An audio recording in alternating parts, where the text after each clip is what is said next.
5 രീതിയിലുള്ള കടപ്പാടുകളാണ് ഇനി പറയാൻ പോകുന്നത്. 1, മാതാപിതാക്കൾ. വഖള റബ്ബുക അല്ലാ തഅബുദു ഇല്ലാ ഇയ്യാഹു വബിൽ വാലിദൈനി ഇഹ്സാനാ. മോനെ, അള്ളാഹുവിനെ ഇബാദത്ത് ചെയ്യണം, അള്ളാഹ്ക്ക് മാത്രമേ ഇബാദത്ത് എടുക്കാൻ പാടുള്ളൂ എന്ന് പറഞ്ഞ ഉടനെ അള്ളാഹു പറയാണ് വബിൽ വാലിദൈനി ഇഹ്സാനാ.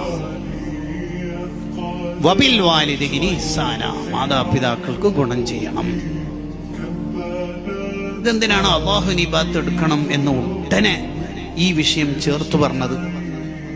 അതിന് മുഫസ്സിറുകൾ പറഞ്ഞു, ഒരാൾ അള്ളാഹുവിനെ ഇബാദത്ത് എടുക്കുന്നുണ്ട്, മാതാപിതാക്കളോട് കടപ്പാട് നിർവഹിക്കുന്ന ആളല്ലെങ്കിൽ അയാൾ ഇബാദത്ത് അള്ളാഹു സ്വീകരിക്കുന്നതല്ല.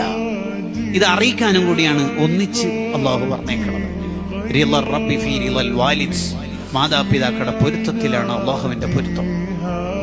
ഇതേ ആശയം തന്നെ സൂറത്തുൽ ലുഖ്മാനിലും കാണാം. അനിഷ്കുർലി വലിവാലിദൈക്, നിങ്ങൾ എനിക്ക് നന്ദി ചെയ്യണം. വലിവാലിദൈക്, യഥാർത്ഥത്തിൽ നിങ്ങളുടെ സൃഷ്ടാവ് ഞാനാണ്, ഹഖീഖിയാൻ. പക്ഷെ നേരെ നോക്കുമ്പോൾ നിന്റെ ഉപ്പയും ഉമ്മയും ഉള്ളത് കൊണ്ടാണ് നീ ഉണ്ടായത്, അല്ലേ? ആ കടപ്പാട്, കമ്മിറ്റ്മെന്റ് നീ അങ്ങോട്ട് കാണിക്കണം. അനിഷ്കുർലി വലിവാലിദൈക്. വേറെ ഏത് തെറ്റുപോലെയല്ല മാതാപിതാക്കളോട് കാണിക്കുന്ന തെറ്റ്.